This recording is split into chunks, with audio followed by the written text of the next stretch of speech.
Quando a gente foi estruturar a nossa proposta metodológica, para a gente o que tinha definido era uma expressão muito grande e forte do Paulo Freire: sem a curiosidade que me move, eu nem ensino nem aprendo.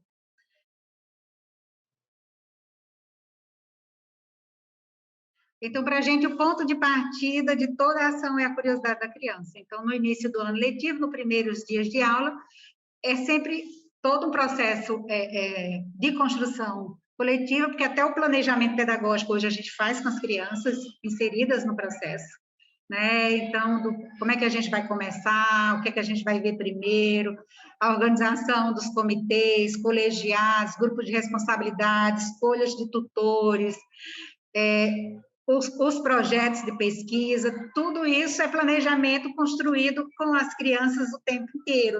Antigamente a gente tinha uma semana prévia de planejamento, para planejar tudo isso e chegar com tudo isso pronto para as crianças, né?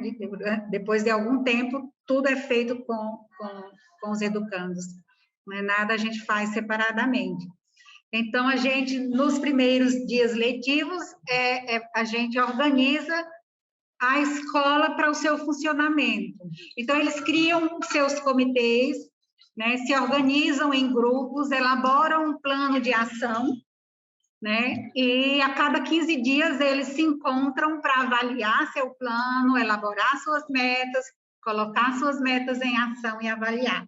Depois a gente faz a organização do colegiado estudantil, que é aqueles representantes dos comitês, os comitês escolhem seus representantes e formam o colegiado, que é aquele que também, uma vez a cada 15 dias, a gente se reúne no pátio, todo mundo, para discutir o que é que está legal dentro da escola, o que é que não está legal, o que precisa mudar e construir as metas. A gente faz isso em torno de um instrumento do Ted Freinet, o eu parabenizo, eu critico e eu proponho. Né? Então, a gente faz o que é que está legal, o que é que não está legal na escola, que precisa mudar, e como é que a gente muda, criando as metas, as ações. Isso a gente faz com todo mundo no pátio, né, a cada 15 dias, e quem faz todo esse direcionamento não somos nós, adultos, educadores, são as crianças do colegiado estudantil, são eles que elaboram a pauta, são eles que estão ali sentados à frente, discutindo, anotando, fazendo a ata. Por fim, a gente vai fazendo as escolhas do tutor, quem é que a criança quer para ser seu tutor ou tutora durante aquele ano letivo, é a criança quem escolhe. Né? Por fim, a gente vai coletar as curiosidades, e aí a gente solta uma ficha de interesse. Né? O que é que você quer saber? Para aqueles que já sabem ler, eles mesmos preenchem. Para aqueles que não sabem ler ainda, isso é feito com a mediação de um tutor. Né? Mas é onde a gente coleta os dados para montar os projetos de pesquisa. Né? Porque da curiosidade da criança nasce um projeto de pesquisa, onde a gente vai olhando na ficha de interesse, a gente faz essas perguntas. O que é que você quer saber? Por que você quer saber isso? O que é que você já sabe sobre isso? E o que é que você não sabe? Né? E como você quer saber? Então, aí a gente já tem objetivo geral, objetivos específicos, metodologia de um projeto.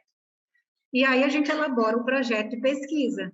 Então, cada objetivo específico, que são as curiosidades que movem, né, com aquilo que ela já sabe, a gente faz o levantamento das hipóteses, né? Com aquilo que ela não sabe, se desdobra nos objetivos específicos.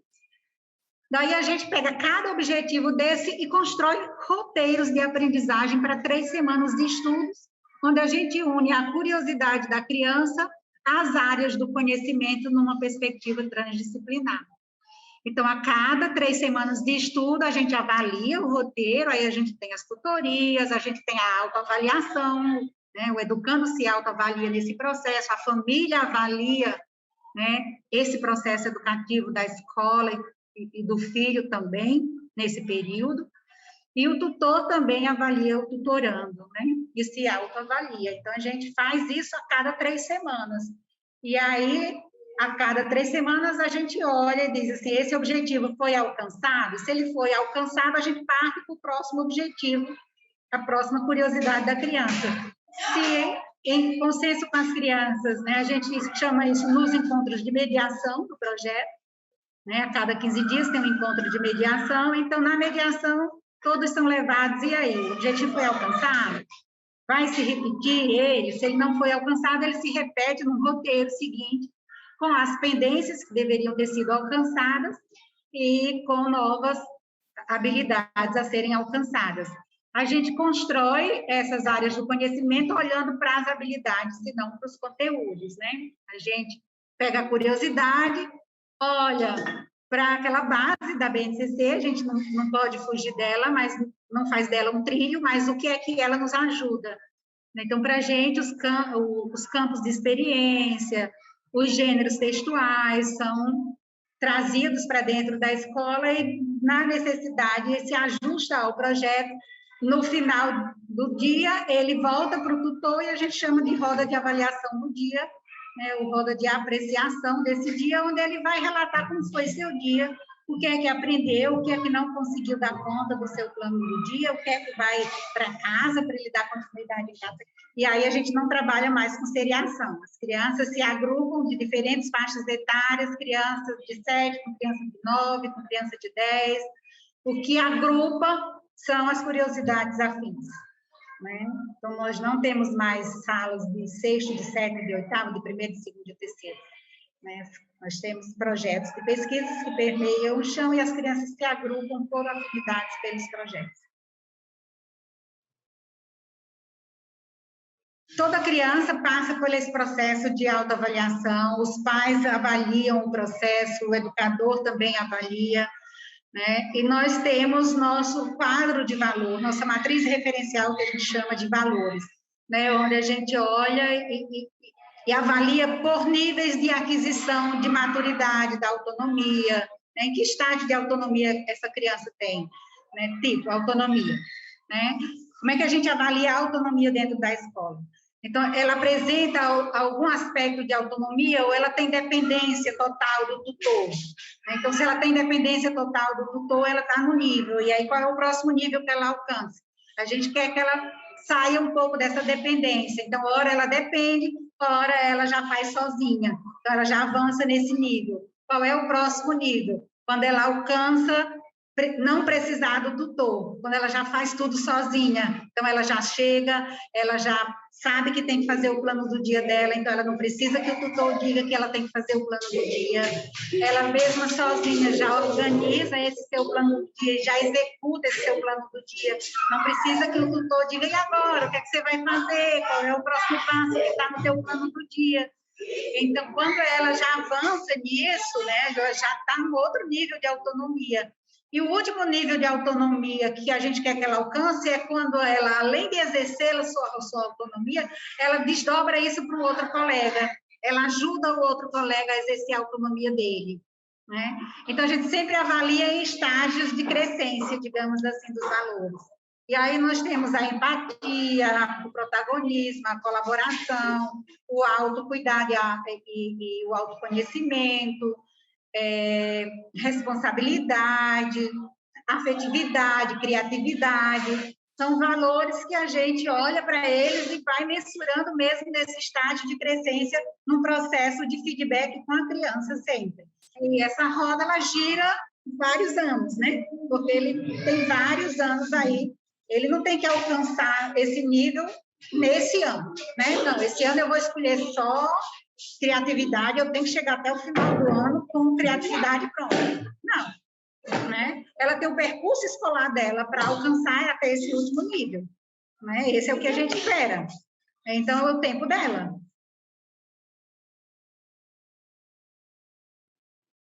Nós temos hoje 250 educandos dentro da escola, somos 15 educadores e 6 membros do comitê de gestor. A gente não tem um diretor, figura de um diretor, a gente tem um comitê gestor onde a gente trabalha a gente trabalha por núcleos, para ter um olhar mais atento, então a gente chama do núcleo de iniciação, as crianças que estão iniciando dentro do processo escolar dela, até o seu processo de alfabetização. Quando a criança se alfabetiza, aí a gente encaminha ela para um outro núcleo que a gente chama de desenvolvimento, que é o processo de letramento, tanto linguístico como matemático, né?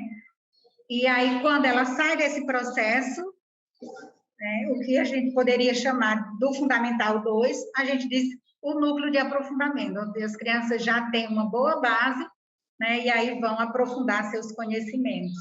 E aí todo mundo trabalhando integrado. Tutores em si são 15, mas temos depois mais 9 oficineiros, né? Fora esses 15, nós temos 9 oficineiros, temos 3 pessoal de apoio, né?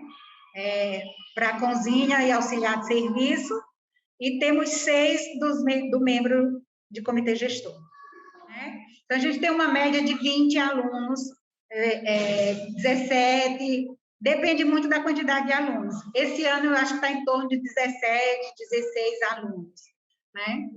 Para acompanhar diariamente, para ser tutor, né? Mas para ser mediador de projetos, tipo, entra todo mundo na roda como mediador de projetos, né? Agora, como é que é feita essa seleção? A gente diz, olha, esse ano a gente vai ter uma média de 15, de 16, 17 tutorandos para cada tutor. Vamos fazer as escolhas.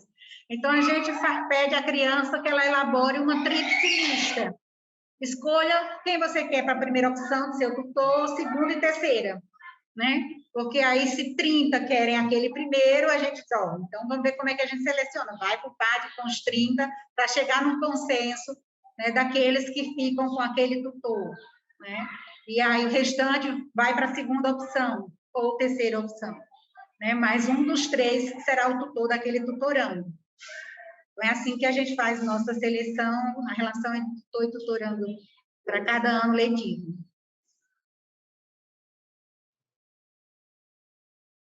A tutoria é um diálogo tecido individualmente. A cada 3 semanas, uma semana são de tutorias. A gente passa uma semana inteira de tutoria, dividindo essas crianças para sentar individualmente com cada uma. E aí, sim, tanto para cima como para baixo, né? Às vezes a criança também já não alcançou, e beleza, já fiz tudo, já sei de tudo e tal. Então, quando o tutor sente, porque acompanha esse processo todos os dias daquela criança, né, ele está ali junto com o educando, pertinho dele, assessorando nas necessidades dele, nas rodas de avaliação, ele está escutando a socialização da partilha dos saberes do dia, então isso tudo é registrado, né? Então, o tutor, ele sabe, né, olhar e dizer assim, será que sabe mesmo, né? Mas espera aí, então me dá um exemplo. Quando o tutor sente dúvida, né, ou para baixo ou para cima, ele diz, então me dá um exemplo disso daí. E aí ele coloca uma situação, um fato, né, e pede como é que ele avalia aquilo dali, como é que ele realiza aquilo dali, né? Então, na hora, quando ele pergunta, ele vai olhando para aquelas habilidades, né? Primeiro, o feedback é em cima do roteiro. E aí, como é que foi esse roteiro? Como é que você viu esse roteiro? Foi legal? Quais foram as dificuldades que você sentiu nesse roteiro? Essas são as perguntas preliminares que a gente sempre faz. E o que é que foi bom no roteiro? Né? E quanto ao valor? Você disse que queria estudar sobre empatia. E aí? Como é que foi a empatia dentro do teu roteiro? Né? Se conseguiu isso, de que forma você viveu a empatia? Tem lá uns passinhos que a gente coloca. Normalmente a gente coloca 4 passinhos, né? E aí? Conta um pouco sobre isso. Então, esse diálogo vai sendo tecido, o tutor vai ouvindo, já está ali registrando, porque ele está com o computador ligado, né? Nós fazemos a prova Brasil de primeiro ano, de terceiro, de quinto e de nono, né? São as avaliações que a gente se insere, não tem como fugir, não tem como dizer não, porque já vem a imposição do MEC, né? Sua escola foi selecionada para participar, então a gente não foge dela, mas assim, para a gente é até num contraponto, né? Para a gente temos nossas ressalvas de até que ponto isso avalia, ou o que é que se olha para matemática e português, né? Nono ano, de alguns anos para cá, ciências, né? Que até então não era, mas, por exemplo, não avalia para nós coisas que são fundamentais, como a cooperação, que se dá entre os educandos, né? A empatia, o protagonismo, a autonomia, tanta coisa que para a gente é muito mais significativa que isso não é mensurado numa avaliação externa, né? E que pena. O que a gente observa nas referências de educação do campo é que a alfabetização ela é muito mais tardia, né? E aí, então, sim, a gente tem um foco muito grande de que a criança se alfabetize na idade lá, né, determinada, mas de uma forma também natural. E é impressionante como o projeto, ele colabora com isso, porque a criança, desde a educação infantil, eles já apontam suas curiosidades. Lógico que são curiosidades completamente diferentes, né, de outras crianças de outros níveis. A criança pequenininha, mas ela quer saber por que que o elefante jorra água pelo nariz, por que que as frutas são de diversas cores, por que que são doces, são azedas, por que que as estrelas brilham, porque querem estudar sobre os dinossauros. São temas assim que são bem recorrentes, que a gente já conhece, né? Mas como é que você não consegue, pelo processo desse, alfabetizar? Né? Porque aí a gente colhe a curiosidade da criança e todo o olhar vai ser para os níveis de alfabetização. Então, desde o pré-silábico, se ela está no pré-silábico, se ela está nas garatujas, o que é que a gente quer alcançar? É o pré-silábico? Então, quais são os tipos de atividades que a gente vai desenvolver dentro dos 5 campos de experiências, que para a gente, dentro da BNCC, aqueles campos, é uma coisa que a gente acha legal, né? São campos que nos direcionam bem, né? E aí, diferentemente do que a gente olha para os outros níveis, mas nesse núcleo de iniciação, que é onde a gente concentra, que foi outra coisa que a gente definiu, né? Tipo, o primeiro ano, o segundo ano está lá no Fundamental 2, mas para nós está tudo concentrado nesse núcleo de iniciação, porque é isso, a criança alfabetiza, quando ela se alfabetiza, aí a gente eleva ela para o letramento sem estar com essas crianças com essas distorções, né? Então, o nosso foco no núcleo de iniciação é chegar ao processo de alfabetização, e elas chegam, às vezes, antes até da faixa etária, né? Então, é esse olhar que a gente tem. Então, é um olhar que permite um foco, né? E trabalhando com a curiosidade da criança, que é o diferencial. Quando a criança chega no dia a dia dela, eu diria assim, que em sua grande maioria, né, ela se adapta fácil porque é uma outra educação, onde ela se sente sujeito de fato, né? Então, é uma educação que é muito envolvente, porque constantemente ela está sendo sujeito, né? Então, ela chega, é ela quem vai procurar seu plano do dia, ela quem vai organizar seu plano do dia, ela vai pesquisar, ela pode usar o celular dentro da escola para pesquisa, né? Então, não tem aquela coisa do celular proibido, as regras são construídas coletivamente com todos, né? Então, eles sabem quando devem usar o celular, para que devem usar, e o que é que acontece quando infringirem eles, isso é o colegiado estudantil, né? Então, assim, sua maioria, eles se adaptam, sim, muito fácil, muito fácil. E é um aperreio, porque o que a gente mais sofre são no final do ano, quando eles não querem sair, né? Tipo, já tem gente esse ano, é meu último ano dentro da escola. E isso dá uma dó na gente, porque se a gente pudesse ir até a ponta, né? Porque a gente começa a ver alunos que saíram daqui, né, no 9º ano, e que estão fazendo 920 pontos em redação, né, alunos que tiraram, que estão nas faculdades, alunos campesinos que outrora a gente não via alunos, né, essa presença muito efetiva nas universidades. Então, a gente viu aluno, esse ano nosso, teve aluno para farmácia, teve aluno para fisioterapia, teve aluno para pedagogia, teve aluno para química industrial. Quando a gente olha, esse foi nosso, esse foi nosso, esse foi nosso, sabe que a semente foi daqui. Essa semente do protagonismo, da autonomia, de não esperar por um educador para dizer o que é que ele tem que aprender, a hora que ele tem que aprender. Isso são os relatos que a gente mais escuta quando as crianças saem daqui. Dificilmente você vê um aluno que não se envolve, né? E aí o grupo absorve, também muito isso, né? O grupo absorve, faz com que ele absorva, né, envolvam na proposta. Também tem isso, não é só a proposta pela proposta, mas a própria interação promovida pelo espaço faz com que o aluno se envolva, né, porque a proposta é muito colaborativa, ela é muito construída no coletivo. Então, ela, por si só, ela faz, sabe, a interação promove esse envolvimento. E como é que o audiovisual entra na nossa escola? Se a gente, o livro didático para a gente é a última coisa que a criança faz quando faz. Né? Porque a maioria daquilo que elas querem estudar não parte do livro didático. Né? Então, elas mesmas têm anseio. Né? Elas querem fazer vídeos, querem fazer... Quando a gente pergunta, como é que você quer aprender? Né? Então, a gente quer fazer vídeo, quer sair, quer tirar fotografia.